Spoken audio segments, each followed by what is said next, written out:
Good evening, ladies and gentlemen.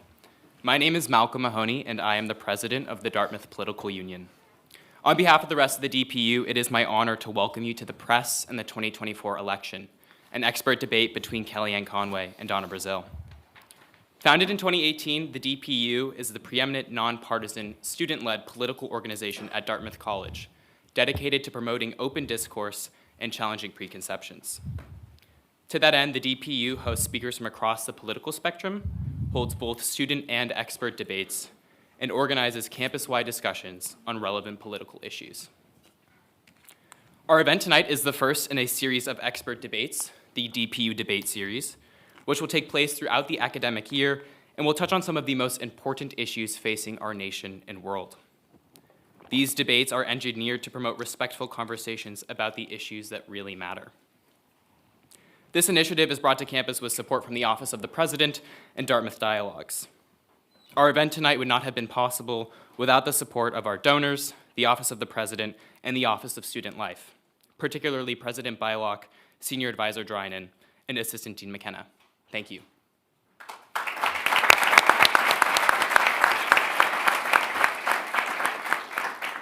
Before introducing our moderator and debaters, I would like to share the results of a poll conducted with the in-person audience, adopted from the Monk debate format.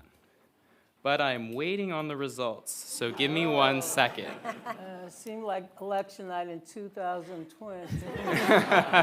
Waiting on the results. Let's see. If not, I'll share them at the end of the debate, too. All right, well, we'll just do that. We'll keep going. So now, the reason you're all here, Kavya Navarthi, who will be moderating our debate tonight, is the Vice President of Advancement for the Dartmouth Political Union and a 25 studying economics and Chinese. KELLYANNE Conway served as the campaign manager of the come-from-behind victory of Trump-Pence 2016, making her the first woman in U.S. history to successfully helm a presidential campaign. For nearly 4 years, KELLYANNE served as assistant to the president and senior counselor to the president at the White House, working on a range of issues affecting both domestic and global policy.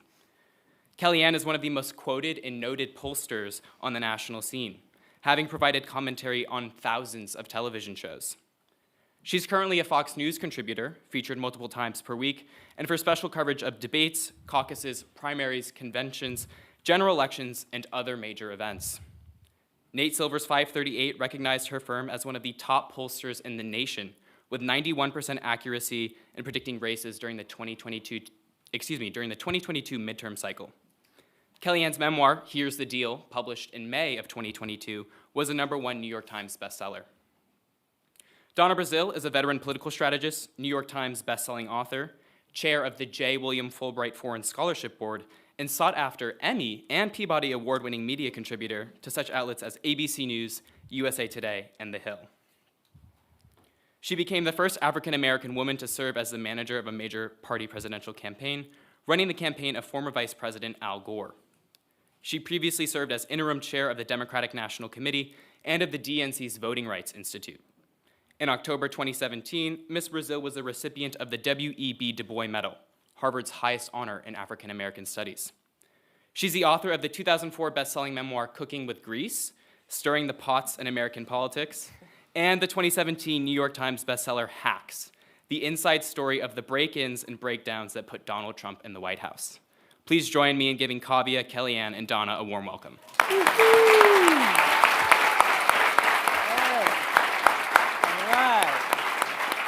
right.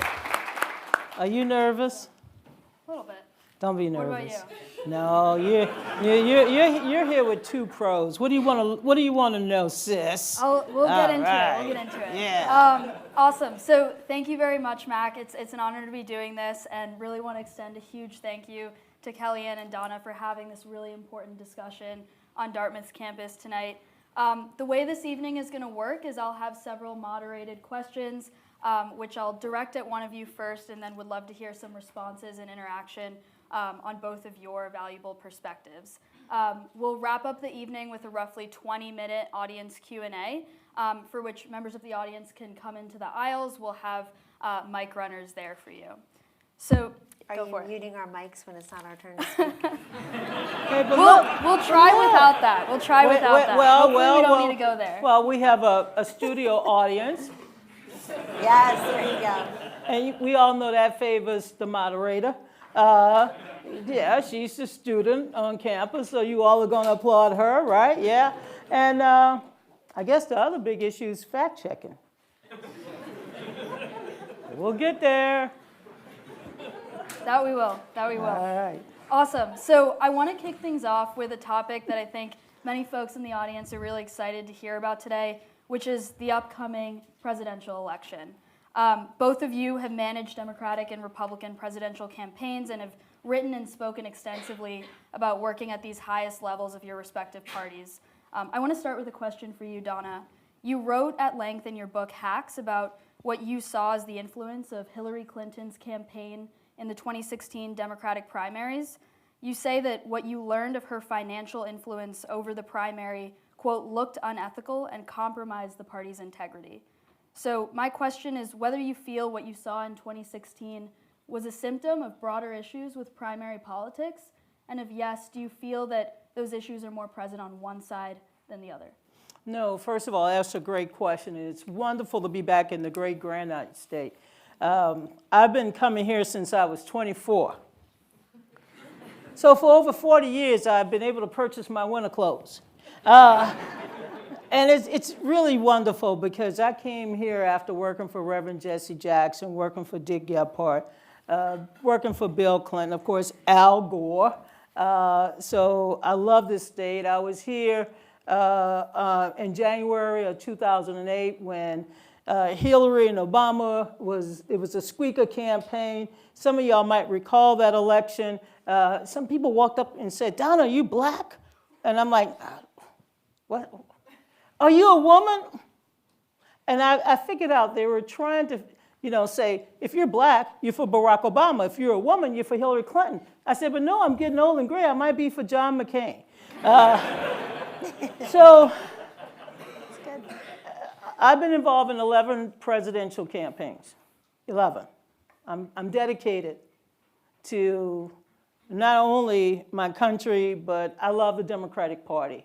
The oldest political party formed in 1828. And at the time, it was a pro-slavery party. So you can imagine the party that I've been honored to serve is a party that is a different party in the 21st century. So 2016, we had what a exciting primary campaign. We had Hillary Clinton and Bernie Sanders and so many other candidates. I don't even want to repeat the other 18 candidates. Some of them, may their memory be a blessing, as they say. God bless them. But one of the things I observed, it was a very close election. Remember, Bernie Sanders, who had run before, Bernie had some momentum.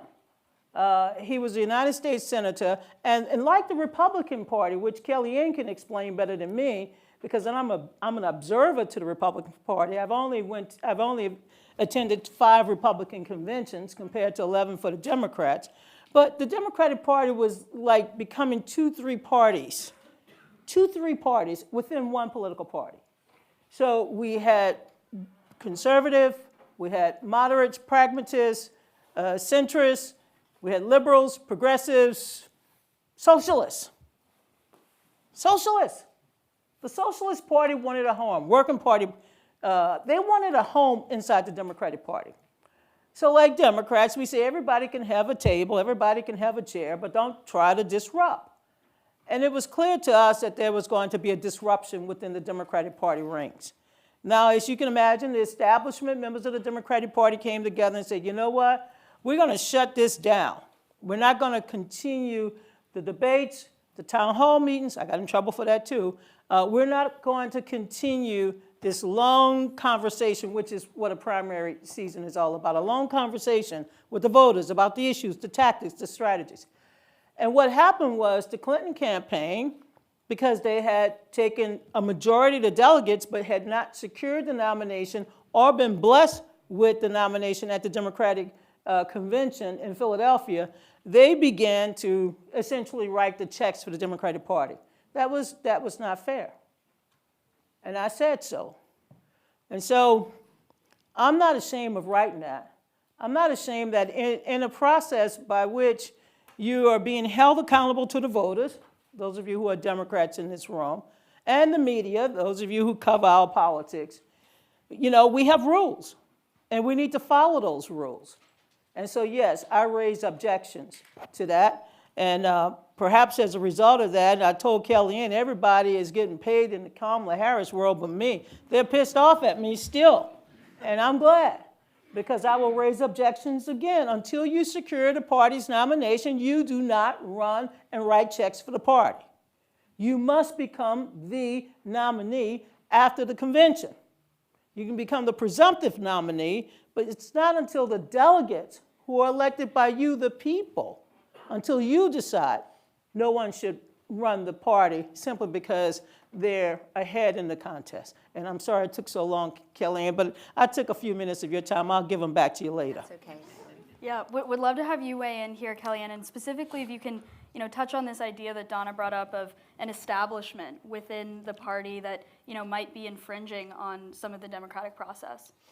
Yes, let me just echo my gratitude for hosting us tonight. It's very nice to be here with you. Thank you for the lovely introduction. Thank you for moderating. Love being here with my friend and colleague, Donna Brazile. I think there are several things in your first question that are incredibly important and easy to miss in everyday political conversation. One is this whole matter of the establishment versus the insurgent candidates. So if we look back at 2016, Bernie Sanders beat Hillary Clinton in 23 contests. It's hard to remember that or even believe it. 23, I have to sometimes just go back and look at that. He received over 13 million votes in the Democratic primaries and caucuses. Why is this relevant? I think it made her a better candidate. And I think that's the truly small d democratic process, when we the people have an opportunity to examine all of the candidates shoulder to shoulder, suss it out, and just decide who is the best one to represent our particular point of view. That's healthy. That's actually a sign of a growing party. If you're a growing party, you're going to have growing pains. And yes, there's no question. I think if Senator Sanders were here, he would say very proudly, he was to the left of Secretary Clinton. He was running as a progressive, as a socialist, as an independent. And he beat her in many states where then, when I became campaign manager, we focused very much on those states where we felt she was soft. And so I think it's incredibly important to welcome competition in our politics. The Republican Party has not welcomed competition in their politics for many, many years. They had this word electability. And if Donald Trump did one great thing, it was my wish fulfillment of killing the word once and for all, electability. The question was always, who can win? Who can win? She can't win. He can't win. Who can win? Who can? The Democrats never asked that question. Their candidates were smart enough to resist. This man needs a seat. They were smart enough to resist saying who can win. Jimmy Carter was told, you can't win. You're a peanut farmer from Georgia. What a joke. I mean, in defense of him, and God bless him on his 100th birthday. I mean, truly remarkable. He had been a nuclear physicist. He was governor of Georgia. You can't win. He said, thanks so much, and became president. Bill Clinton was told, you can't win. You're governor of the second poorest state of the country. You have a woman problem. Fact check, Drew. But what a ridiculous idea. Step aside. You have Paul Songas. You have this one. People that you've never even heard of were supposed to beat Bill Clinton. Thanks for the advice. He runs anyway, becomes a two-term president. Barack Obama. You can't win. Wait your turn. She's got it all wrapped up. Thanks for the advice. Runs as a two-term president. Republicans were told, you can't win. Oh, you're right. I was such a stupid idea for me to run in the first place. And Donald Trump turned that on its head. He was told every single moment, you can't win. What a ridiculous idea. And he beat 17 people in the primary. Why is this important? Because primaries are healthy. Competition built this country. You got to Dartmouth. I get goosebumps thinking it, and I knew two of you by name. I get goosebumps thinking that you beat the competition to be in this esteemed institution. Competition is healthy. You knew that somebody wasn't going to look at your application and say, approve, disapprove, yes, no. No. You're going to be assessed alongside other people, and I bet that in your lives, as successful as you are, you have faced competition and come out on the losing side and thought, well, that's not fair, or maybe I'll try harder next time, etc. What's happening when you don't have competition? What happened with President Biden in the primaries this year when they told RFK Jr., we will not recognize you. There will be no debates. Jamie Harrison, the head of the DNC, a job that Donna did brilliantly years ago, he said there will be no debates. You will not have access to our donor list. You will not have access to our voter rolls. So they didn't want a primary. And so what happened with RFK Jr.? You kick him out of the party, he's more dangerous to you. He's on the ballot in states. He's helping Trump now. I would have kept him. I think, to your point about the establishment, when the establishment encounters an insurgent, it's better to keep them in the tent. Because I can't think of a single state in the primaries or caucuses where RFK Jr. would have beaten Joe Biden. I can't think of a single state. So just keep him in there. Make him an ally. What happened on the other side? Donald Trump, a former president who announced before anybody else on November 14th, 2022, announced before anybody else. Ron DeSantis took 6 more months and it cost him. He's a former president now running for president, but he's not alone. There are 9 or 10 other Republicans running in the primaries. That was good for Trump. It was very good for Trump. Competition sharpens you up. And I'll give you the best example because it happened right here in New Hampshire. In 1997, the summer of 1997, Donna and I were born then, maybe a lot of people in this room were. At 1997, I go to Indianapolis for some big cattle call speech, and all the presidential candidates are going to go, and they invite me to talk about polling or whatnot. And there's a guy named George W. Bush. He's the governor of Texas. I knew him because he was part owner of the Texas Rangers, and Major League Baseball had been a big client of mine for about 11 or 12 years. So that's how I knew him. But I knew he was the governor. I knew his father had been president and vice president.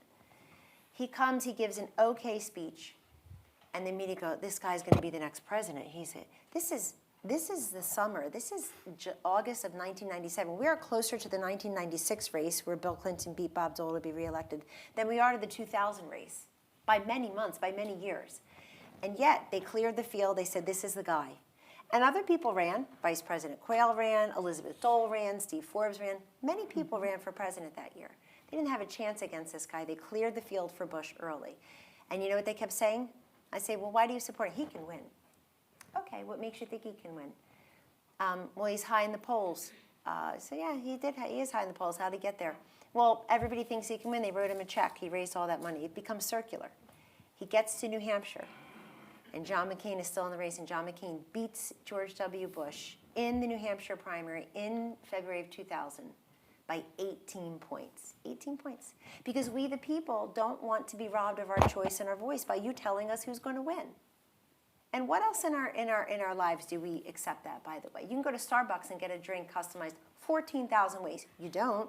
You get the same one, and they put your name on it. And it makes you feel special. Probably not.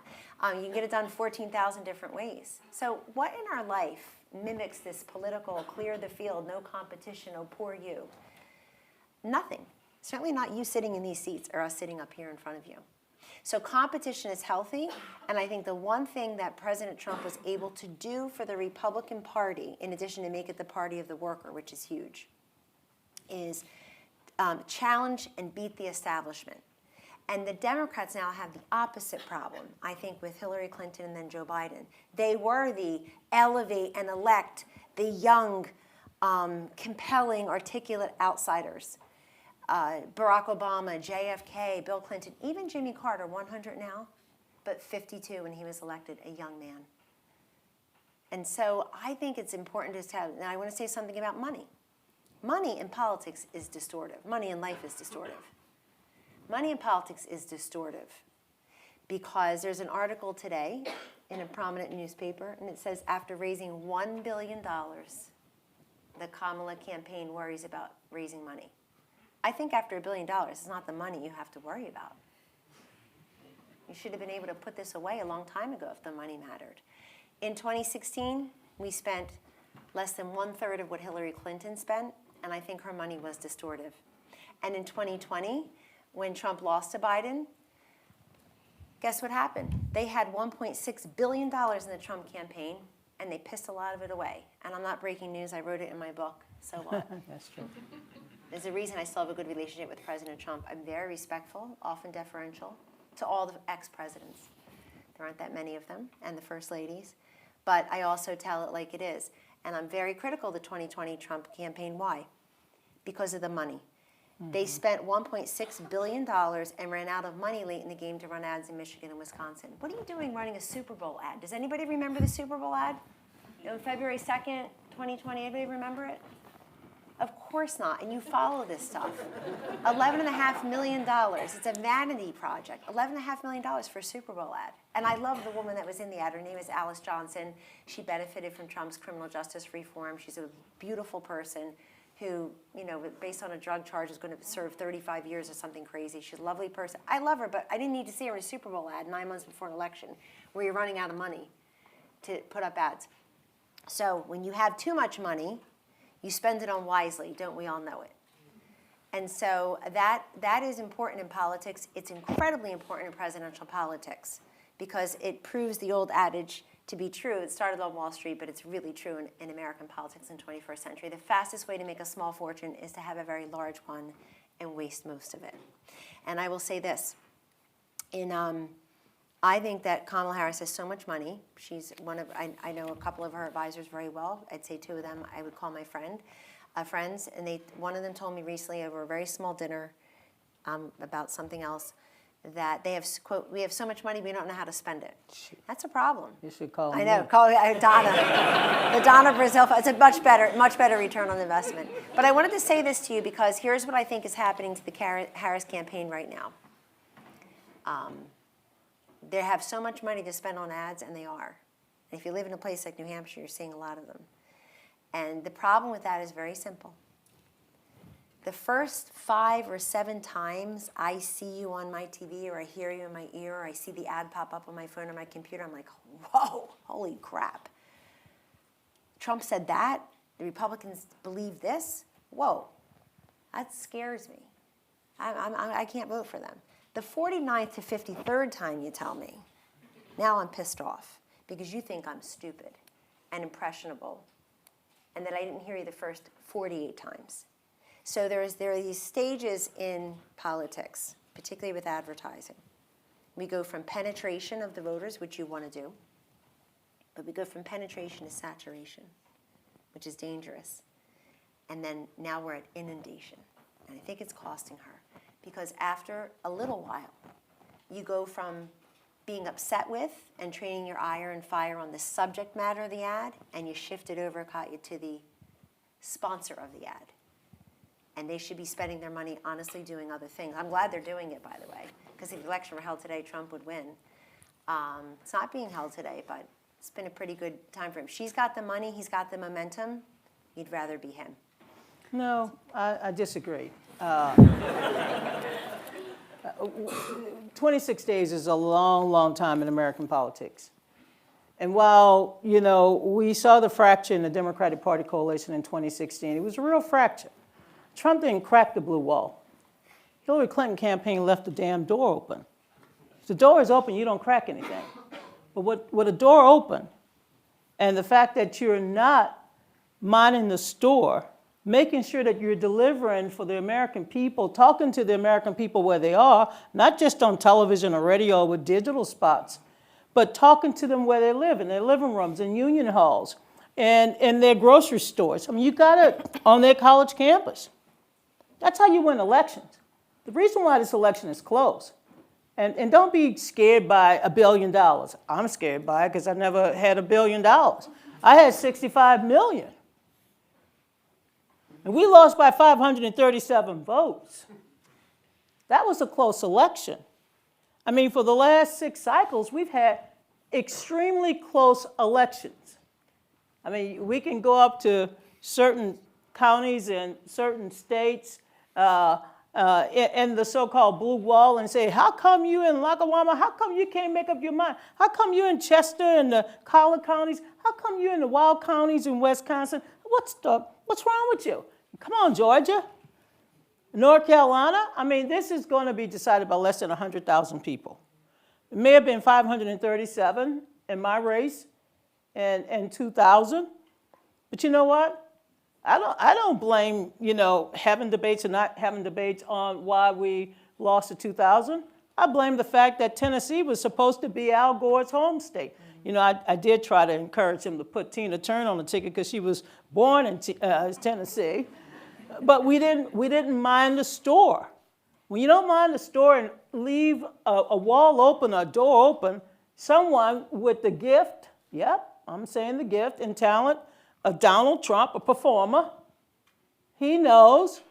He walked right through that door and presented himself on August 18, 2016, and August 19th, he was in Detroit like he was today, and he basically told black voters, what the hell do you have to lose?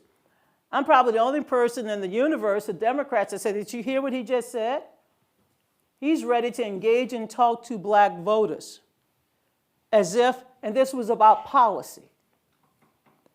Now imagine the Democrats are taking the black vote for granted, the young vote for granted, certain other voters for granted. And somebody all of a sudden want to have an engaging conversation with you. That's how Trump won. He was able to talk to voters that Democrats stopped talking to. And you can spend $2 billion, Elon Musk billion, and many more billions, but we're very polarized, and you're going to have to convince less than 100,000 people across 7 battleground states. You're going to have to convince them. You're going to have to motivate, persuade them. And yes, for the first time in my adult life, my Democratic coalition is not just Bernie Sanders supporting Kamala Harris. It's also Dick Cheney. I never thought I could drink this Kool-Aid. And we're trying to put together a different coalition. And it may take $1 billion, $1.5 billion, $1.7 billion to make it happen. Because we cannot win with the same group of voters that I relied on as Al Gore's campaign manager or the Clinton campaign may have ignored in 2016 when Donald Trump won by less than 80,000 votes. Flip it. 4 years later, Joe Biden wins by only 45,000 votes. Folks, we're not talking about a lot of people. We're talking about 45 counties. If I can go out there and cook gumbo and jambalaya and dirty rice and etouffee and some boudin sausage, God, I would do it just to end this tomorrow. But it's going to go down to the wire. And it's really about we the people. All of you, each and every one of you, your vote matters. Your vote matters. We live in a democracy. It's we the people. But you're going to have to convince many of our American citizens who are living on the outskirts of hope. They're living on the outskirts of hope. And they're looking for someone to help lead them forward. And that's why I believe Vice President Harris' new way forward will allow them to find the circle of opportunity. So I'm giving Kamala Harris advantage tonight, but not by much. This election may come down to 30,000 Americans. I wish I knew their names. I wish I had $1 million just to cook the gumbo, because it will not, I'm telling you, those ads will not work. I could do a different ad and get a better result than some of these ads. And Kellyanne is absolutely right. I'm sick of the ads on both sides. First of all, you're disrupting my football season. I mean, I used to enjoy HGTV when I thought it was adult porn. They were stripping stuff to the studs, but now they're interrupting HGTV with political ads. That should be outlawed. I want to see them get the stud right, get the wall up, and get the furniture in. But instead, I'm watching these commercials tear up each other, because at the end of the day, after we've spent $7-8 billion, we're still going to be divided. We're still going to dislike one another. We're still going to point fingers and call each other names. And there won't be a referee, which is what we're supposed to talk about. Where's the referee? We don't have one. The internet is changing the game. My grandmother had a newspaper, and then my daddy had his television, and then, you know, I had my radio and my soundtracks and my 8-track tape. Kellyanne knows this because she has children. And now we all got the internet. Thank you, Al Gore. Yeah. So, Okay, you're on. So want to make sure we can hit on all the topics that our audience is interested in today. So appreciate more. the discussion on the election, but I do want to talk a bit about the media and public opinion today. Now, both of you have been critical of the national mainstream media for various reasons. Kellyanne, you've claimed during your time in the Trump administration that coverage of President Trump was presumptively negative. And Donna, you've been critical of media narratives of alleged Russian interference during the 2016 Democratic primaries. Now, broadly speaking, public trust in the mainstream cable news media has been steadily declining since 2016. So I'd like to go to you, Kellyanne, first here. Are national news organizations fairly covering national politics today? And if not, what are they doing wrong? Thank you. No, they're not covering it fairly. That's been evidenced by the metrics. I think they're probably proud of it, so we don't have to argue about the facts. It's a few things. One is that if you look just at the basic coverage of how Trump and Harris, or even Trump and Biden before them, are covered, they just look at the basic coverage. It's overwhelmingly negative stories about Trump, overwhelmingly positive stories about Harris. I don't think that serves the public. I don't think it's the media's job to tell you who their favorite is. We know 85, 87, 90% of the mainstream media is going to vote for her. They're proud of that. I'm not telling you anything new. But that's just not their job. And I feel like it's getting more and more difficult. Too many reporters now use Twitter as an editor, and an assignment editor. How did that happen? We used to get calls. I wasn't even in the press shop in the White House. Donald Trump offered me press secretary 42 minutes after he won, and it was 3:42 in the morning, and he said, "You'd be great at that." And I thought to myself, I'd suck at that. I don't even know what they do. I still don't. And still not that sure. And he's like, well, what about communications? But I know that the women often get shoved into those jobs for scheduling and administration and press and comms in these White Houses. The Biden administration very proudly said they had a 100% female press and comms shop at the senior level when they started, so I wanted the policy job. But I still had to go out and be a public-facing person. I say this because people would call. The reporters would call and say, I'm doing a story on X. I'm like, well, where did that come from? I'm looking through top secret material. I've got briefings all day long. I work in the White House. Where did that come from? And it's somebody's comment on a tweet. We're going to write a story about somebody's comment on a tweet. And whether it was positive or negative, it's not news. It's not news. News needs to be a recitation of the facts, and then you are smart enough to decide how you feel about that. That's what's lacking. We're at 32% trust in the media now. That's the lowest it's been in quite a while. And I frankly think they've earned it. But look, I think the best way to get past this for everybody in this room is to speak to someone you trust who disagrees with you. That's your best source. You will learn some news. You will learn something different. They are going to, I love your sign. I love that it says promoting discourse, but don't lose the second one. It says challenging preconceptions. That to me is even important because everyone here is going to discourse however they feel most comfortable. You're going to show up and put up and stand up and speak up. I know you are. And maybe some of you are a little bit more loquacious like Donna. Some of you are a little bit more shy and retiring. So what? It's the challenging preconceptions I think is really important. The presumptive negativity I talked about in the Trump White House was every single thing had this, let's get him out of here because we never expected him or wanted him to be here in the first place. So the minute we got there, subpoenas, Robert Mueller, Russia collusion, he's a Russian asset. I mean, people said this with a straight face. Folks, not for 3 minutes, 3 hours, or 3 weeks, or 3 months. For 3 years. For 3 years. That's what was said. There's still no proof of that it turned the election. Nobody ever apologized and said, I mean, I was talking to people in Macomb County, Michigan, and Mecklenburg County, North Carolina. I was not talking to anybody in Moscow, I promise. What a stupid idea that would be. As Donna Brazile correctly pointed out, Hillary gave us all the material we needed. Why would I have to go to Russia to find out how to beat her when she's in the swing states of Aspen, the Hamptons, and Nantucket and ignoring the people of Wisconsin, Michigan, and Pennsylvania? So I think we've got a big problem with the way people consume news because everybody can find news outlets and writers and anchors that totally verify and legitimize and tell you one more time tonight that the way you feel is the right way, because they feel that way too.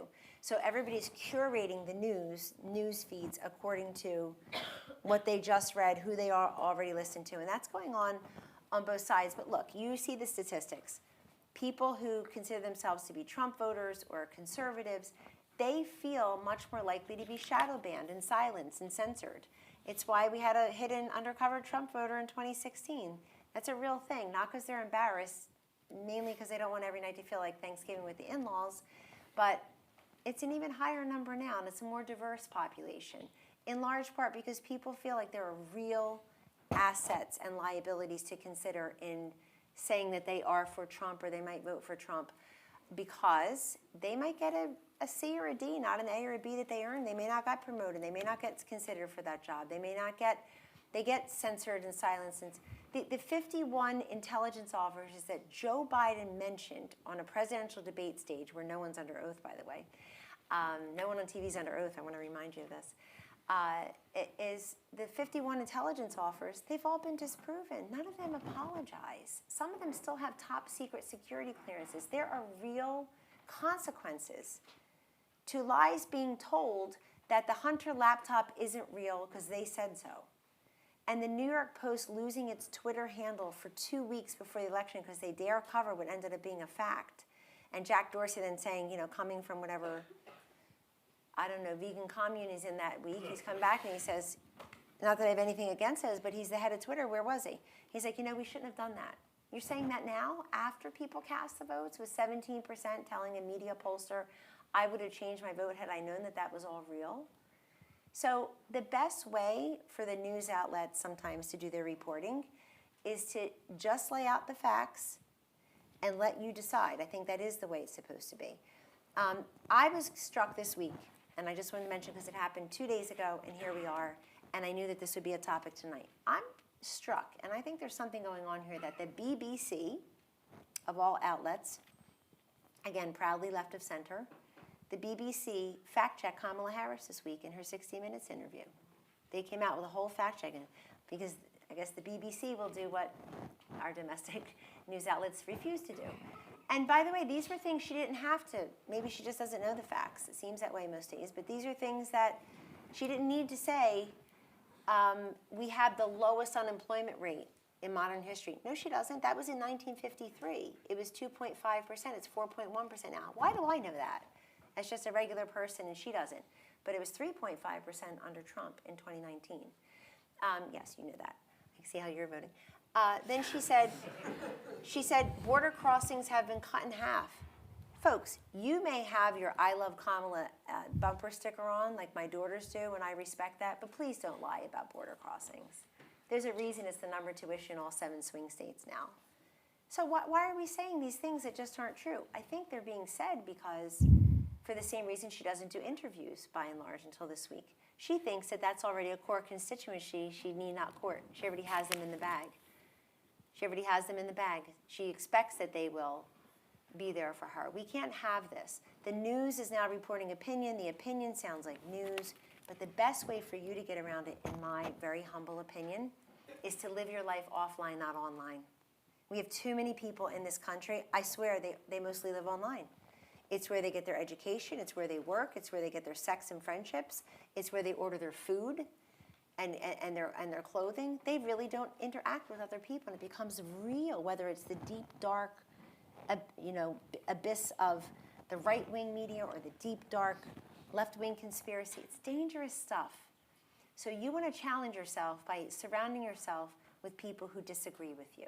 And you don't want to talk about, if you're on Match.com and you go to have coffee with someone, I've never been on it, but I help my friends, and I know what it's about.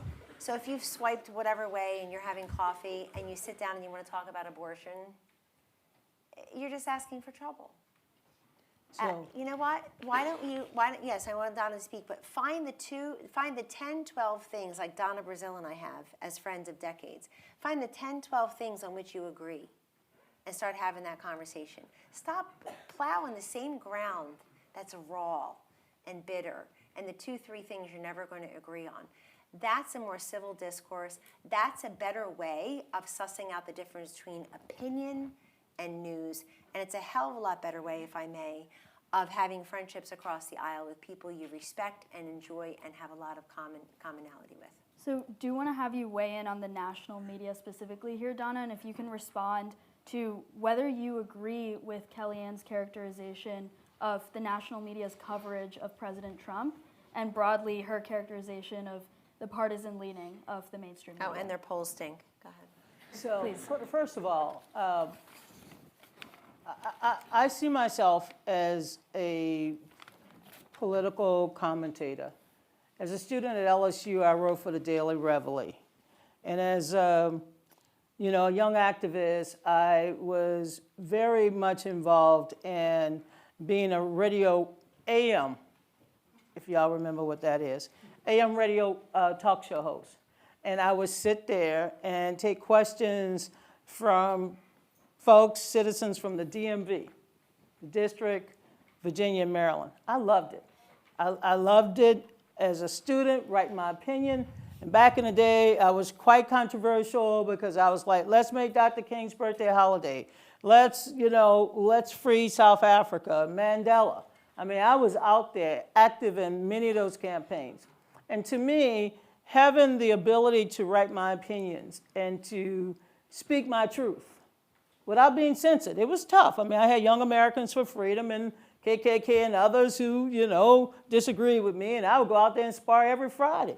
If you go and find the archives, I had a big afro. You would know it was me. They had white robes. I had an afro. But I had no problem having a conversation, a tough conversation, of why I supported making Dr. King's birthday a national holiday, why I supported freeing Nelson Mandela, or the many other issues. I was Catholic and pro-choice, and I defended my position right there at Free Speech Alley. And perhaps as I grew up in American politics, I respected the role of journalists, just like you respect the role of anyone else who go to school, journalists, get a degree, understands the fundamental of protecting, that First Amendment, holding leaders accountable. Didn't matter. In Louisiana, if you were a crook, you were going to get exposed and be held accountable, okay? Corruption, not just corruption, but, covering everyday news, covering the information, making sure people were aware. I mean, I don't want to get personal because I never get personal, but I get personal on this one. I grew up in Hurricane Alley, the city of New Orleans. And it was tough because when you saw a storm coming, some people couldn't afford to get on a bus or to fly out or to have somebody pick them up and bring them to higher ground. They relied on each other. So I'm very sensitive when I see and hear people making misleading statements about what's happening. It hurts. It hurts. Right now, there are people all across our southern states. And they have a roof or something that's missing, and they've called their insurance company, and you know what's happening, right? It's taken 3 weeks to reach. That's if you have cell coverage. But meanwhile, and Kellyanne knows this, New Jersey got hit in 2012. You got to get some blue tarp on that roof. You got to fix that roof. You don't need misleading information flying on the internet where human beings can control the weather. Thank you, Marjorie Taylor Greene. No, we can't control the weather. If I could control Mother Nature, can you imagine the conversation she and I would be having? I need more peppers. Can you extend the summer season? And by the way, if you give me just 2 more gallons of water, come on. No. We have to understand journalists have a very important role. And it's not just journalists. We have lost faith across all of our institutions. If you ask me if there's a bias, yes, there's a hell of a bias in our country. We don't trust our institutions. We don't trust the information unless it comes from our side. We're in our own silos, folks. I've been on ABC, CNN, and Fox News. I've kept up.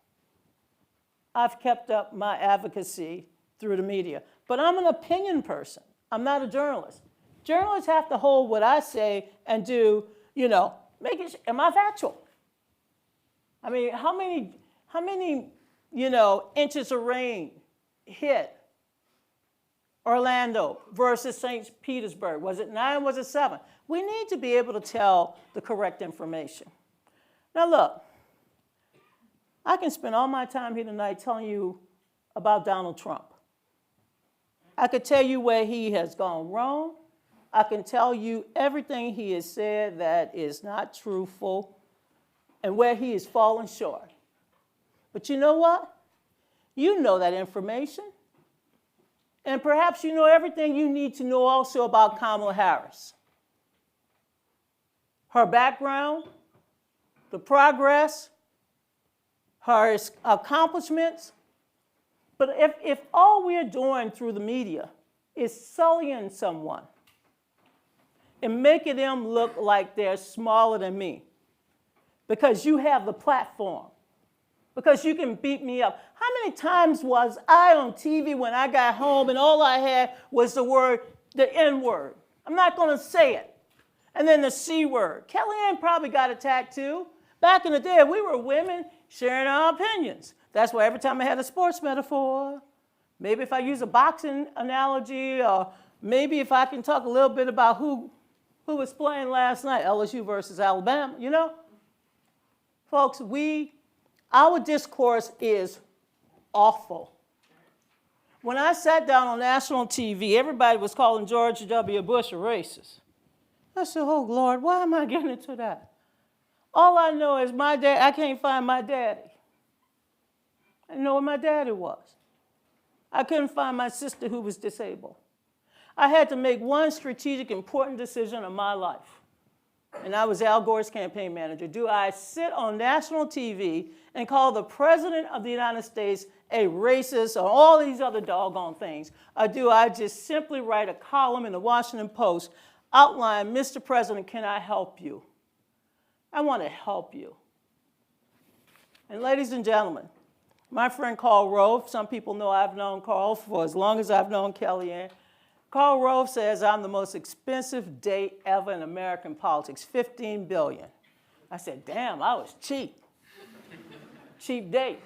But you know what I did on my dates when I would go over to the White House? I would say, Mr. President, it's good to see you again. Can we get some money to get the folks back home? We got a road home program over $6 billion. Mr. President, if we get those levies, because I learned President Bush liked to do things with his hands. And at first I just said, what the hell? But he's like, oh, levies. I picked it up. And then we got to work together. And then I got to speak on behalf of not just the people on the Gulf Coast, the people who were left behind. They weren't just black people from the Ninth Ward. They were black and white people from Lakeshore to all parts of Uptown. That's what this is about. The journalists got to get it right, or got to get it right. You sometimes have to do inconvenient truths. But at the end of the day, the advocates are going to be the advocates, the activists, the opinion people, the commentators, but the journalists need to protect the First Amendment. They need to make sure that they're the guardians of the people, to hold the leaders accountable so that we have a democracy. At the end of the day, who are we? Are we going to write rules and let everybody run over them? For what gain? So, let me just say this. I'm a partisan with a point of view, but I'd be damned if I let my family or any family drown for some advantage. The folks who got hit hard in Western North Carolina, I have hurricane PTSD, I'm sorry. But those people had no doggone idea that storm was going to hit them like that and knock them over. So give them hope. Give them some bread and some fresh water. Don't make them go to the creek. Give them some blue tarp until the insurance company can come back. Give them some hope. If you want to feed the meter with hate, feed it.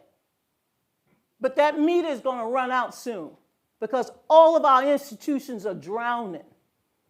Congress is as popular as a root canal. I'll leave it at that.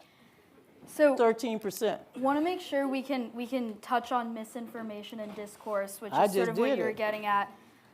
Is So it wrong? Kellyanne, you were actually banned from Morning Joe during your That's time not true.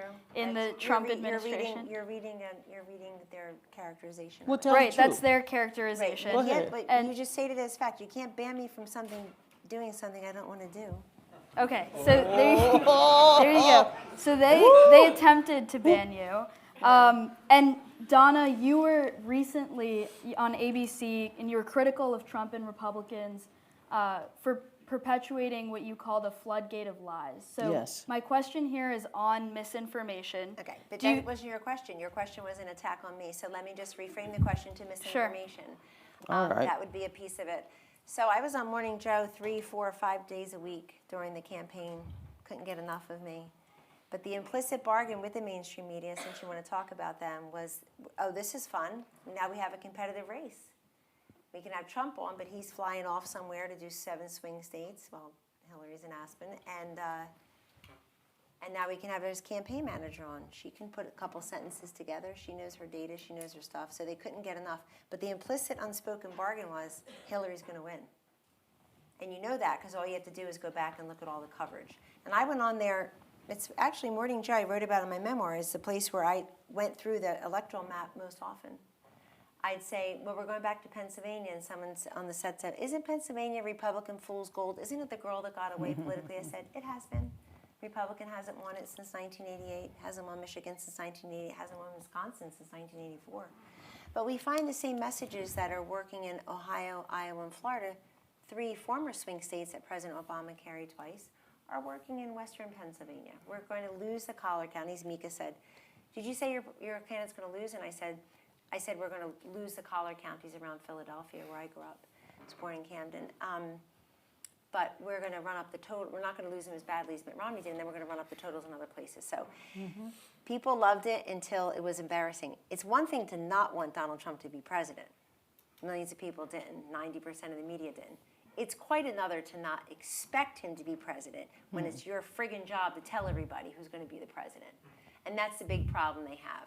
So I can't be banned from not doing something I don't want to do. I work at the highest rated cable network, and I'm happy to do that. But about misinformation, it's unbelievable to me that the following happened this week. Again, I wanted to mention it. You can pull it up. Politico's evening report, a guy named Ian Ward, I don't think I know him, Alexander, who's with me from my team today, reminded me that we met him at something at some point. He interviewed me recently for a hit job he's doing on a colleague. But I'm sure he's a perfectly nice person. He wrote a piece this week. When was the 7th? 3 days ago, he wrote a piece. And it's in Politico. You can pull it up. And it says, the headline is, the anti-Trump conspiracy that's blowing up the internet. I said, oh, I should see what this one is. Click on, it has 3 paragraphs. I'd never heard of this before. This is this week. The conspiracy that's blowing up the internet is that that J.D. Vance, along with a bunch of guys in Silicon Valley and the tech world, are going to invoke the 25th Amendment and get rid of Trump pretty much as soon as they get there. Huh? Yeah, exactly. Oh, okay. It's clever. And so the 4th paragraph begins as follows. I memorized it for you. It should be noted that there's absolutely no evidence for this. And when the people that were funding the ad about it, which TV stations accepted the ad, which is complete nonsense, were asked, can you provide evidence? They said, well, we're just saying that people are talking, it could happen.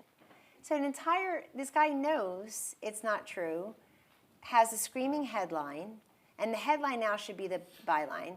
The polling, you can go on I hate Twitter, I'm not on Facebook, Instagram, I survived this long, I'm good. The Twitter, I really don't care for either that much, but I like to use it as an entrance, not an exit. Why do I say this? From now until Election Day, I will be posting every single day something I started posting today, which is this day in history. I'm showing you the real clear politics average of the polls.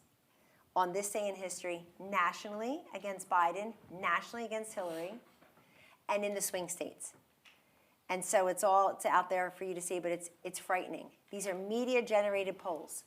On this date in 2020, Joe Biden was beating Donald Trump by 8 points. Hillary was beating him by close to 3.5. Nationally, swing states. So you want to know about misinformation? Here it is. This is what I think should be banned. Take it to the bank. I'm not a big ban person. I'll let the left ban TikTok and ban flavored vapes and ban gas stoves and ban cows and ban gas and ban cows that make gas. I'm not a big ban person. Here's an idea. Why do we reward, talk about competition free market, why are we rewarding news outlets, it's polling, and some academic institutions? The polls were all so off.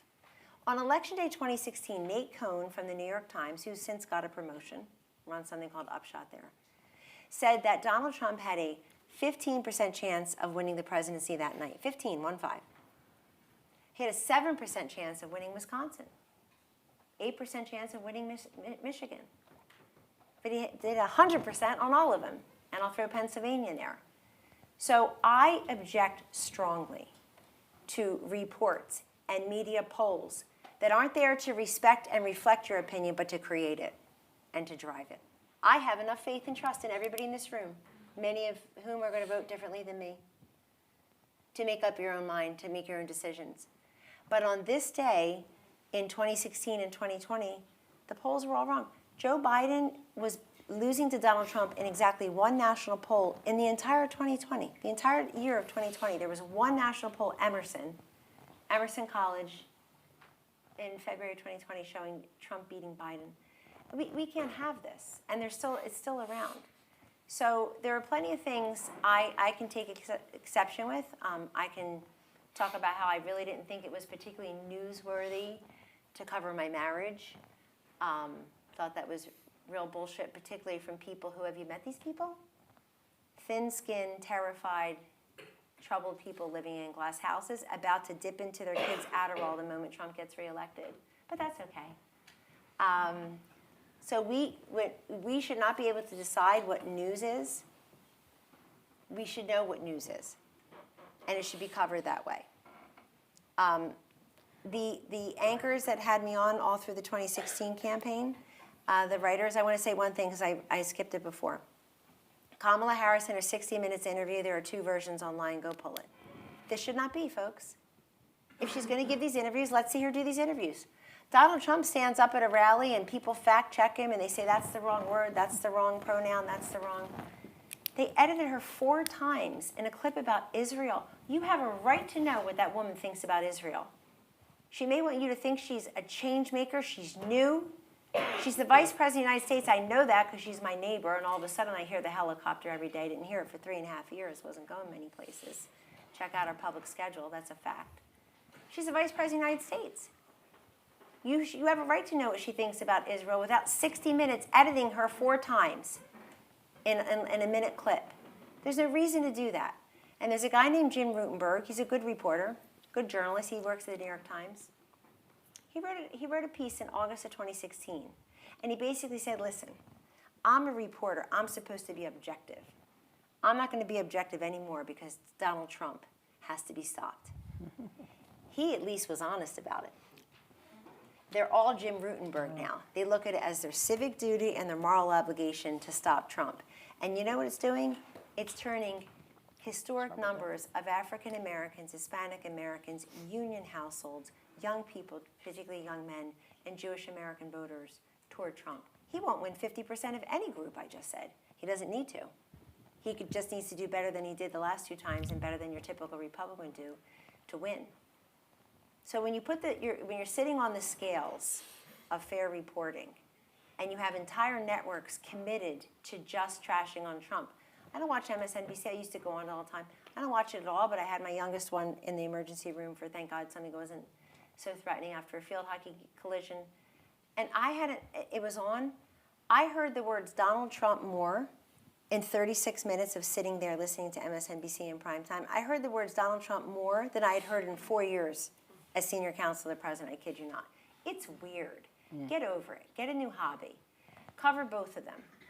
Because you are smart enough to find out the information yourself And just because the media is going to not show it to you or have phony polls disrespecting and not reflecting your opinion doesn't mean you're going to believe it.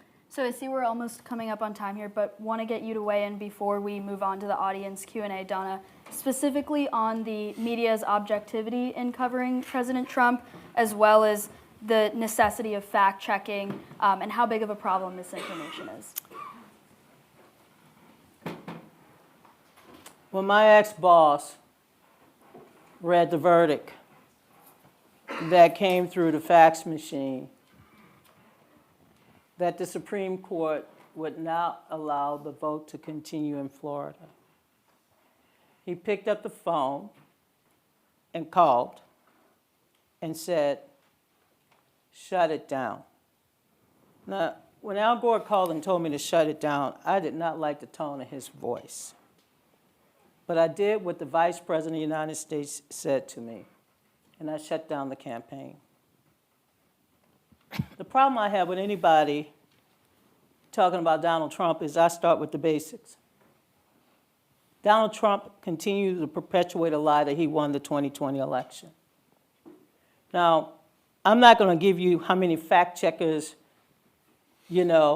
positions were created in American politics just to cover one candidate that could somehow or another say 4 different words, 3 different ways, and expect 12 different meanings so that he can explain it again. He has sucked up so much oxygen on air since the day he came down those stairs. And much of that oxygen is toxic. That's Donald Trump, and the voters of this country will have to decide if they want to go back to chaos and confusion and division and recklessness, or they want a different way forward. That's a decision you all would make. I know which way I'm going, and I am confident that the candidate who has shown you over the last 3.5 years as vice president what she hopes to accomplish and what she has accomplished is the candidate that you all will choose. But let me say this about, and I'm not going to talk about January 6th and the reason why I left Fox News. I love working for Fox News. It was tough because I had to expand my homework. At my age, I don't like more homework. I want to read the New York Times and the Washington Post and, maybe the Wall Street Journal when I can afford $6, $5 and $4. That's a lot of money. I prefer to drink wine. But, I had to read the National Review. I had to read the Washington Examiner. I had to go on conservative sites because I didn't want to sit on national television, even as a pundit, and look at somebody and say, oh, you're simply a hater, all right, or whatever. I wanted to know the information so that I can glean from the material what was true and what I could support as an American citizen, what I thought the Democrats were doing as American policy, and what I thought the American people should know. I mean, it's a simple way you look at your life when you're a pundit. But when the narrative is always about, I'm the victim and you're the, he called the Vice President of the United States. I don't give a damn if you don't like her. I don't care if you don't vote for her. But called her mentally disabled. The name calling, the trashing, the threatening of people that disagree. We don't have to be censored because we have different beliefs. And you should not ban my damn history. Tell my history. I'm Black Irish. You figure that out. I have. I'm a descendant of slaves. And I'm also the descendant on my dad's side of some Englishmen and some Irishmen on my mom's side. Tell my damn history. But don't lie about it. Don't make me feel bad about it. So I want to say one last thing on this media stuff. I still believe the media is indispensable in our democracy. But the most important ingredient of our democracy is you, the people. You, the people. You bear responsibility too. After those men left Philadelphia, the founders, and by the way, some of them shacked up because they didn't have a lot of money. And Ben Franklin had the wine, but they went to Mr. Franklin. A woman said, what did you create? And he said, a republic if we can keep it. And that means the rule of law matters in our society. Having a free press matters in our society. And then we must choose, as Kellyanne said, to go to trusted sources, friends, neighbors, co-workers. Listen. I have people come up to me after my years of Fox News and say, I used to watch you on the 5, and I felt a little sexy at that point. Oh, you did? And then they would but I still disagree with you. And we would smile. I'm like, that's okay. You watched me and you disagreed with me. You can watch me and you disagree with me. But you better at least respect the fact that we live in a democracy and we should not tell lies. Like I said, I talked about the hurricanes and FEMA. We should not talk about lies about the election and our election process. Yes, we should question it. Yes, we should fight it. Yes, we should go to court. But at the end of the day, there's no reason to distrust the American political system. We get it wrong. And I hope that Donald Trump accept the results of this election, win or lose. I hope Kamala Harris accept, and I do believe she will accept the results of this election, win or lose. But we need to stop threatening violence to solve our problems. We solve them at the ballot box.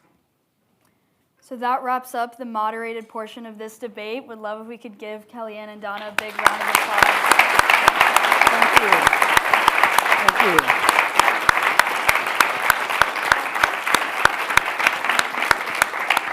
Oh, look, we got our own Oprah Winfrey here.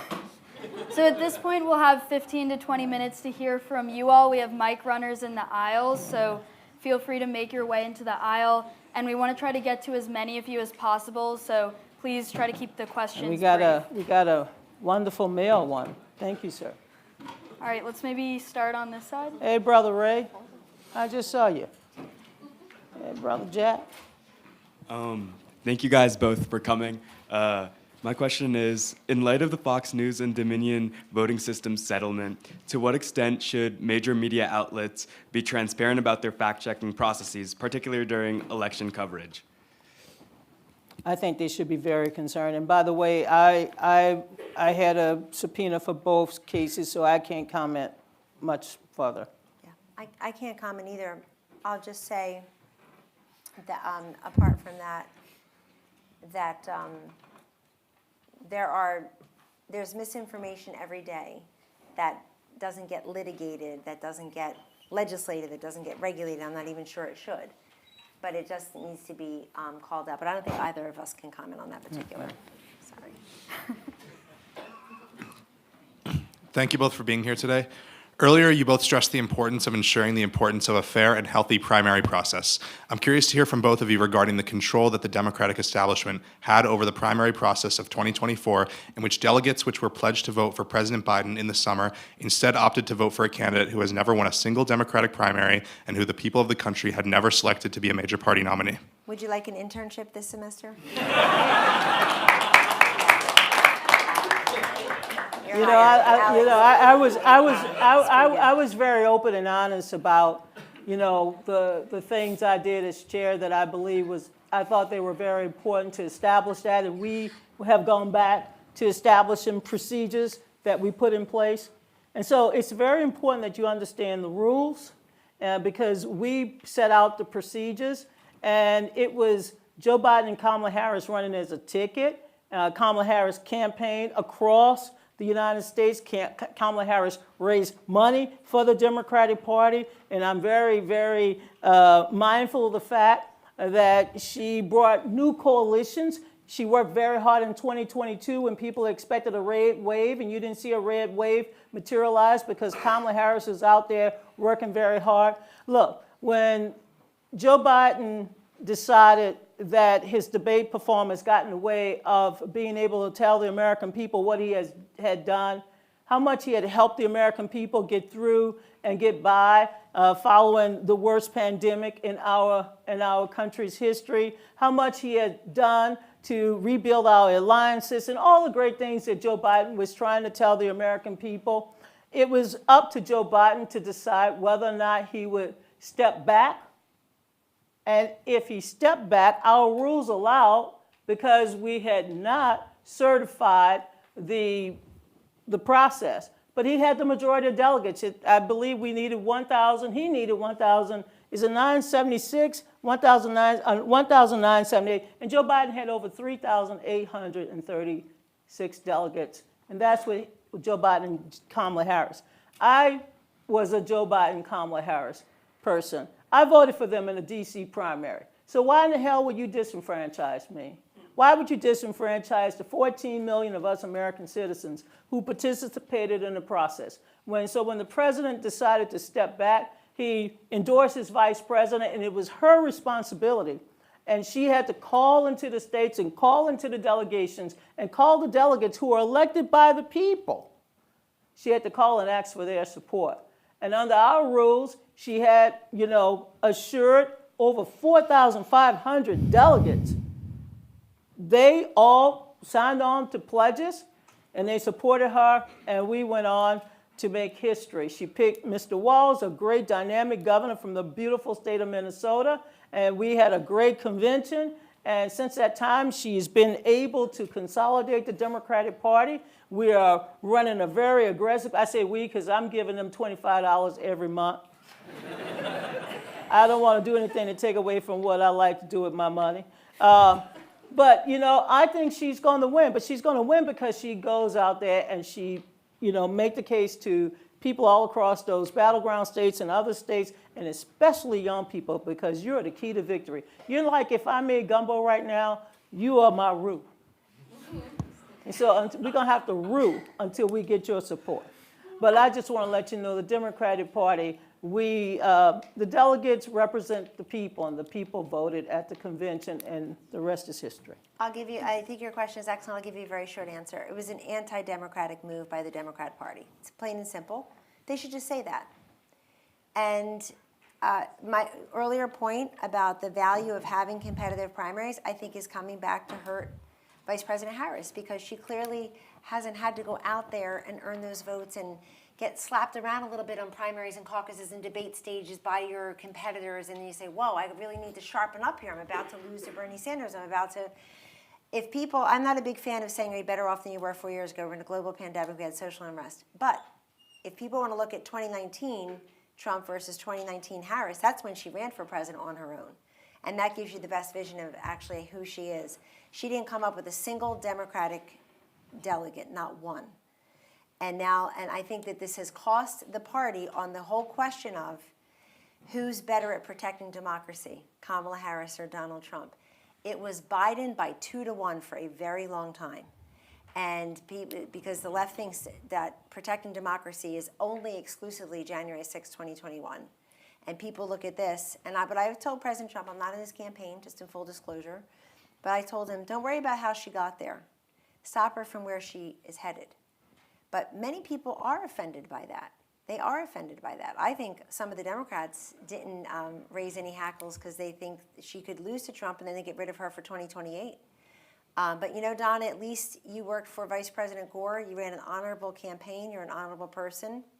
And that is the last time, it seems, that the Democratic nominee felt comfortable putting a Jewish vice president on the ticket, because she certainly didn't feel comfortable this time. And she ended up with somebody who, talk about fact-checking, he's being fact-checked in real time at a debate, doesn't know where he was on June 4th, 1989. I remember where I was because it was a big day, Tiananmen Square. So it's a great question. I think it has some lingering problems with independent, undecided voters of how she got there. I think, unfortunately. Well, let me just say this. We're going to get to all the questions. And I'm going to say it really nicely.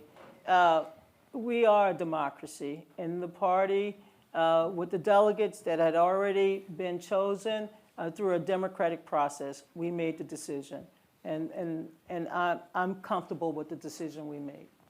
So I think we have time for 2 more questions. Let's go here, and then we'll do Maybe last if one. Donna and I got shorter, which we're not, we can have them all. No way. So you've both talked tonight about the need for more honesty, transparency, humility, and kindness from the kind of political process. And then you've both kind of only sent ire across the aisle. So I'd ask you to both comment on one thing your own candidate has done that was unhonest or unkind, why you think that they made that choice and whether they should publicly apologize. So Donna, I'd love to hear one thing Kamala did that was untruthful or unkind, and Kellyanne, I'd love to hear one thing Trump did that was untruthful or unkind. Well, let me just say, I don't have anything untruthful, unkind. I think she needs to reconsider and go to the Alfred Smith dinner. I'm a Catholic. They raise money for Catholic charity. It's very important that we take care of the sick and the poor and the needy. I mean, I can give you a rap sheet on everybody in American politics, and then I have to talk about myself. But that's what I would do. I would advise her not to take the Catholic vote for granted and go out there and go for that vote. Is that untrue or unkind? It's prophetic. So I interviewed President Trump for my Fox Nation show, Here's the Deal, for over an hour a week ago Monday, so 10 days ago. And in the course of the interview, which is posted online, unedited, completely unedited, and I didn't say that about 60 minutes, I just meant I wanted everybody to see the whole interview. I said to him, he had mentioned Kamala Harris, and the day before, he had called her what Donna said he had called her. So in this interview, I said, mentally impaired or something. So in this interview, I said, Mr. President, let's talk about your political opponent. Let's not discuss her age, her race, her gender. We don't need to call her names. We need to call out her flip-flopping, shape-shifting, lack of definition, and we did that. He didn't. I think there are ways to do this. Listen, for some reason, politics attracts a certain level of vituperativeness and combat that you just don't see in other industries. Like, sure, you work on Wall Street, it's very cutthroat. Of course it is. You work in, you're in medical school, you go to law school. I got to law school, they're like, just, look to your left, look to your right. One of you won't be here in a couple months. I'm like, well, better be me or I'll have to go get a job. Better stay here. But the fact is, like, there's something about it that makes people feel. And I just wanted to show a show of hands, and I'll raise mine first. How many people here have either liked or reposted or initiated what you would consider to be an unkind, negative, insulting post about someone else? Yeah, it's just easy. If you've ever reposted something that was negative about someone or an insult, something, I think it's just too easy. It's become too easy. And as for Curling Fire and I, we feel very passionately about our politics, but we are friends, and we're good examples for people. And I also think that, there are a lot of folks in politics who have no interest in getting to know the other side at all. A lot of people not in politics who feel that way. And the last thing I would say to you about all of it, respect the fact that you have people in your circle of life who do not want, who detest the need to wear the blue and red uniforms 24/7, 366, I'll say, since it's leap year. They don't want to. Don't force them to. And don't expect them to have a political response for every single issue and idea and individual. Folks are wondering, when did this happen? That politics seeps into every conversation, collaboration, confrontation, friendship, family. But no, that's easy for me to say. And I don't like the personal name calling. I don't like the deplorable, irredeemable. I don't like mega MAGA extremists. I don't like a lot of this stuff. I don't like making fun of people clinging to their God, their guns, their religion, as was said by then Senator Obama on tape in San Francisco. I don't like any of it. And I made that very clear in the interview last week. I'm raising 4 teenagers. 2 will turn 20 next week, so I'm raising 2 20-year-olds and 2 teenagers. But it's important that I think of that way first and foremost. And I would have told her to go easy on Jeff Sessions when she was a senator.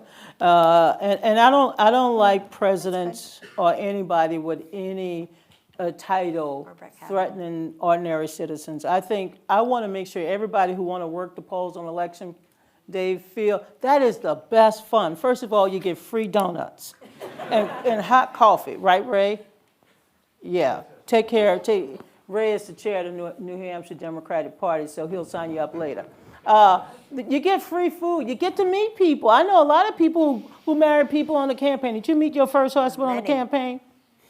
No. Okay, see? No, but he did cry in his MAGA hat on election night. He was really excited see what I mean? about Donald Trump. Campaigns are fun. They're notorious to meet people, get to know places, and go places, be an advanced person. I had 2 students at Georgetown, and I said, you all got to travel. You all got to experience the world. And I said, you need to volunteer on the campaign. Just go, true. enjoy your It's life, good. and then come back and then become political commentators and celebrities like this one over here. She makes a hell of a lot more money. I ain't jealous. So let's you for your hear our question. final question of the night. Thanks. I thought this Thank this you. conversation was great to watch, and I certainly have learned a lot. My question relates to political violence, something that I would not have expected after either assassination attempts on Yeah. former President Trump was that we wouldn't be discussing it at a debate about election 2024 1 month or 2 months later, or 3 months. So from Charlottesville, January 6th, either assassination attempt, what is the way we can de-escalate the culture of political violence we now have in the U.S.? By having conversations like this. We should talk to each other. We should try to learn. We should try to agree to disagree. I mean, should you raise my taxes? Hell no. Should I get Social Security? Yes. Do I want Obamacare? Uh-huh. I mean, let's have a debate. So if you don't like what I'm proposing, tell me what you'll propose. Let's try to figure out there's a middle ground. There's not. But this notion of my way versus the highway, and by the way, none of this is adding up because we got an $8 trillion deficit, and the next president is going to have to confront raising a debt ceiling. And are we going to have one member of Congress decide that we don't like the speaker, so we're going to have another round of elections for another speaker because nobody's going to win the House with a 60-vote majority.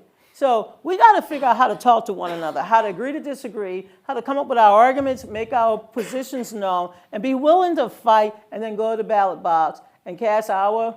I got to decide if I'm gonna vote for ranked choice voting or not voting. I got a lot of, and my nephew in Florida got to decide if he gonna legalize marijuana. I said, are you?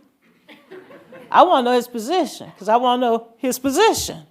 But that's how we solve problems. That's how we have agreements. That's what a democracy is all about. It's not about your side winning and my side losing. It's about your side maybe winning this election, but I'm going to win in 2 years or maybe 4 years. And so we need to see what we can get done for the American people and then go out there and brag about it. That's my view. I love that view, Donna. Thank you for that. So a few things. January 6th was a very dark day in our nation's history. I said that on January 6th. I'll say it every day since. I went on live TV. I went on ABC News with George Stephanopoulos and talked about it and called the president and so on and so forth. So you're not going to convince me otherwise. What I don't know about January 6th, and I wish I did know, as somebody who testified voluntarily to the January 6th Congressional Committee and paid her own legal bills, I still don't know why those people were there and who told them to be there, unless you say Donald Trump where. In other words, I think instead of hearing from me and other people in the staff, I would have loved to have heard from Christopher Wray in a public setting, because the Washington Post did this unbelievable piece that I think answers your question in part. They did this unbelievable piece a couple months, maybe even just a few weeks after January 6th, and they went through the people who at that time had been charged, not just held, but charged, and were going to be prosecuted. To a person, they had no priors. No jaywalking, no deadbeat dads, nothing. And it's like, what made you drive to Washington, D.C. in a diaper through the night from Wisconsin or Wyoming? Why did you do this? Who told you? I would love to know the answers to that, because I think that the answers to that answers a lot of your other questions. I think people are being proselytized in the deep, dark web, and they feel like they're part of something, said her left and right, by the way. Her name was Heather Heyer. I know the name of the woman who lost her life in Charlottesville. I think it's regrettable that 4 years ago with Vice President Pence in that debate, and again last month in the presidential debate, that Kamala Harris perpetuated what she knows is a lie, that President Trump did not say there were fine people on both sides with tiki torches. He was talking about the monuments debate, and she knows that, and she knows better. Could she talk about Charlottesville, January? Sure, go for it. But I want to focus on something else. The violence goes both ways. I asked President Trump in the interview last week, the last question I asked him was the most important one, really, because of what he said. I said, do you feel safe? He said, no. Didn't hesitate. Do you feel safe? No. I said, you don't? He said, no.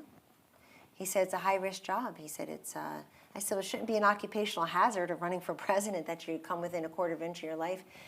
And he said, no, it isn't. I said, do you think there's any way to keep you safe? And he said, I don't think there is. And he didn't do it dramatically, and you probably didn't hear it before tonight because you didn't see the interview. So it wasn't like, oh, he's just calling attention to himself. I asked him that question as somebody who, as a staffer, never asked to be well-known, as a staffer, had 24/7 Secret Service outside my door with a 7-year-old, an 8-year-old, and 2 12-year-olds inside, and my mother and husband at the time. 24/7. Wherever we went, they followed me. Staffer. But I had my life threatened online because I helped Donald Trump win an election. There's a lot of crazy people in this world, and they would love to see their name in lights. They'll go down with the ship. It's not just school shooters. It's people who think that it is their duty to stop a bad person from being the next president. And if they can do that, they're saving civilization. I have to say, I want to hear a lot more from law enforcement. We pay a lot of money in this country, ladies and gentlemen. And we have a lot of brave men and women doing the job at Secret Service, DHS, Border Patrol, FBI, there's no question. But we also have, I think we also have some very bad apples here and there who aren't doing their jobs. And we need to know, I'm with Melania Trump on this. How is this happening? I want Kamala Harris and her family to be safe. I want Donald Trump and his family and his staff to be safe. I can tell you that there are people close to me in my life that don't want me near Donald Trump. They think the bullet meant for him will hit somebody else. And they're not being dramatic, they're being honest. And when Donald Trump says, he who knows he's got Secret Service for the rest of his life, as does his wife, he is saying, as somebody who knows he is surrounded by top-level servers, and he's thanking them every single day for what they do. He is saying, I don't feel safe, and I don't think they can keep me safe. We have a problem in this country. We have a problem. So the next time you like the post about one or the other, or you lob the insult, or it's just easy to show a meme and hope that people think the AI-generated nonsense is real, think thrice about it. I need to, and I'm like 3 times your age. I think we all need to think thrice about it. And there's, again, protesting, great if it's peaceful, and and you get your permit, I support that completely. But we have a real problem in this country that we used to only see in other countries and send our dollars and our soldiers once in a while to help quell the violence. And we're experiencing it here. But don't want to leave on such a down note. Maybe you have an exit question. Thank you. Yeah, I don't want to leave on Donald, a down note. I do actually have an I exit don't want us to question for the leave on both that. of you, which is on the mission of the Dartmouth Political Union and why we're having this conversation today. Both of you, I think, have touched on the work that you've done to have conversations across the aisle. Kellyanne, you recently launched a podcast with former Obama campaign manager David Plouffe, and Donna, you've spoken to your decision to join Fox News previously. So, final question to end on really briefly here is, what motivates you to have these critical conversations across the aisle, and what more can we be doing? Well, I wanted to end by saying that over 47,580,074 Americans have requested mail ballots. 3,335,588 Americans have voted in person. 546,430 are also now requesting mail-in ballots in the so-called battleground states. So we're going to come out of this close. And what excites me is, we get a chance to do this. We get a chance to do this. We get a chance as Americans to participate in one of the greatest democracies that ever existed on the planet. And in 2 years, we're going to celebrate our 250th anniversary. I'll never forget the first bicentennial. It was just amazing. The summer of 1976, I had a fake ID. And I organized a rally for Jimmy Carter in the French Quarter. And I later got to see Barbara Jordan give the keynote speech in New York City. And I wrote in my diary, because I love the Lord so much, I always would write to God. I didn't know if the bishop or the archbishop or even my parish priest would ever tell God what I wanted to be when I grew up. But I wrote in my diary that I wanted to be a campaign manager. Yeah, I know. Well, at least I asked my niece that once, and she said, I want to be a McDonald's helper. I said, hell no. She said, well, okay, Burger King. Well, look, the next president is going to be someone who worked at McDonald's. but I wrote that I wanted to be a campaign manager. I have no regrets. I think the next president is going to be someone who eats at McDonald's. I have no regrets. And I hope each and every one of you could play a role Yes. in doing something that will make this a better place. I did. I mean, I helped to make Dr. King's birthday a holiday. I helped to register millions of people throughout my lifetime. I have worked on campaigns that elected the first African American president, and I am going to be honored on Tuesday, November 5th, when the results come in, that I supported someone who I've known for over 20 years, someone with integrity, someone who has fought for the little and the small and everything in between, because she believes in all of us. And it's going to be my great honor to say, I know Kamala Harris, the next president of the United States, but it's all in your hands. Our future depends on you. And you get to write the script for the next 25 or 50 years. You get to get a seat at the table. And how dare you tell me that you can't have a seat at the table?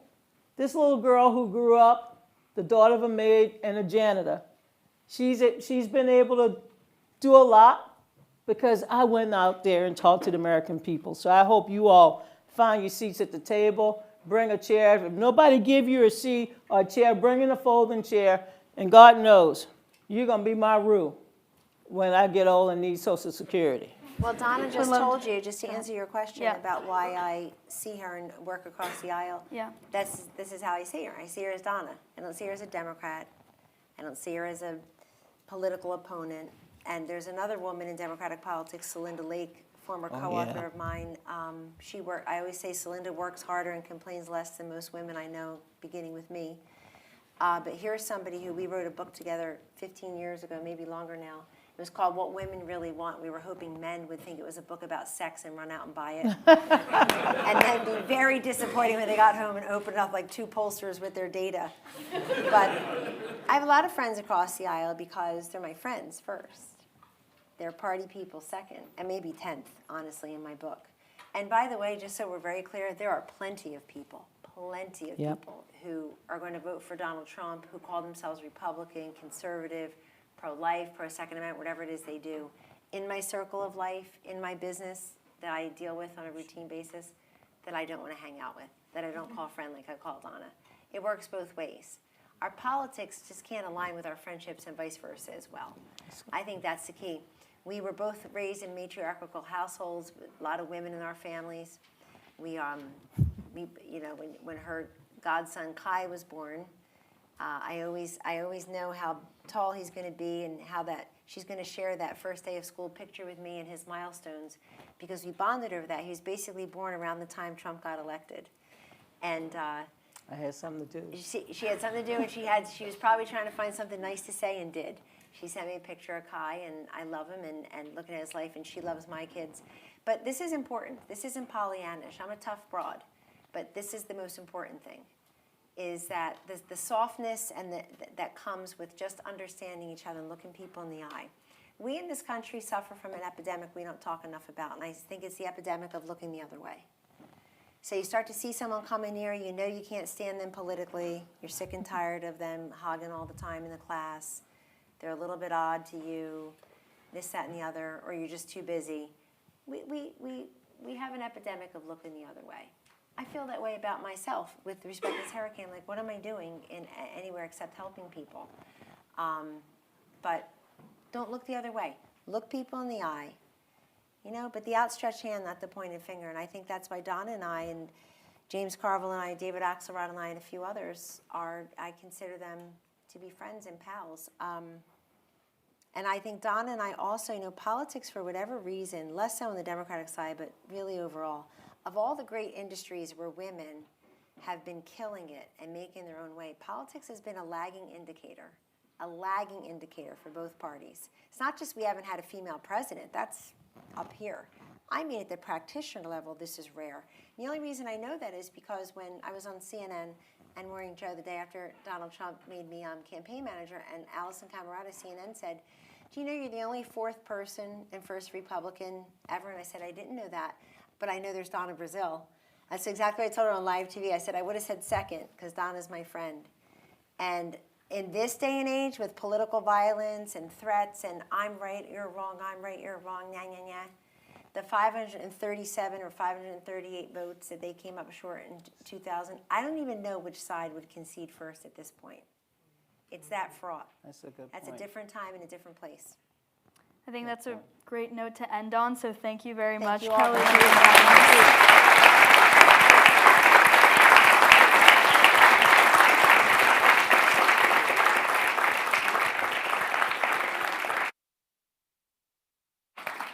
Matthew, I forgot to ask, you all have elected 164 members of Congress, right? You've elected over a lot of governors, Dartmouth students. When are you going to have a Dartmouth student become president of the United States? I just want to put that out to you. Okay, that's your job. We're working on That's it. your job. We're working all on right, it. all right. Well, that was fantastic. I'm actually going to ask that you all stay in your seats. If you're moving already, please go. But if you're seated, please stay in your seats so our guests can leave. Yeah, before we close, we're actually going to do the pull right this time. So there we go. If you can scan the QR code and fill that out, I would be very appreciative.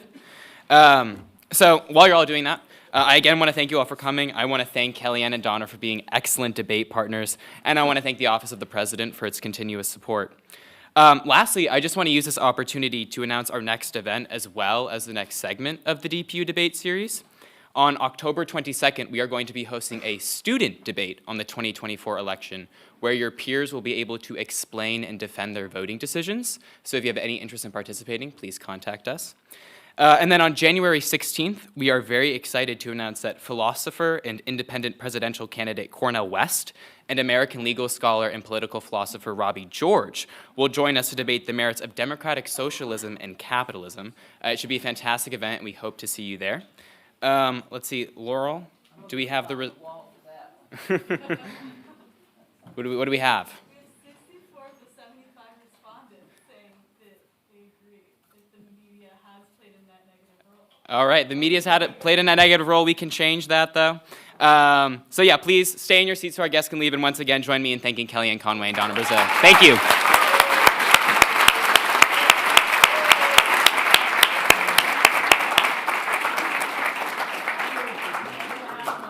Thanks for having us. Hey guys, whenever y'all want gumbo, you know, just come and say your name, right? Yeah, baby. My brother. Ray.